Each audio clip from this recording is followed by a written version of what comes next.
What is artificial intelligence? Artificial intelligence is the simulation of human intelligence processes by machines, especially computer systems. Specific applications of AI include expert systems, natural language processing, speech recognition and machine vision. Okay, what is important of it?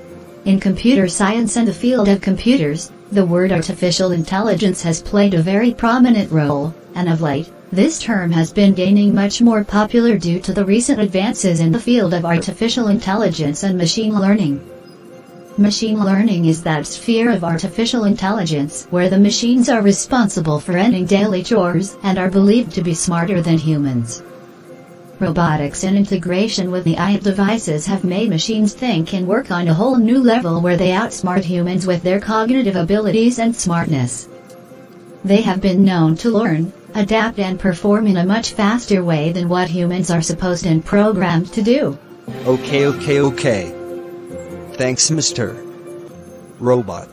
Welcome, human.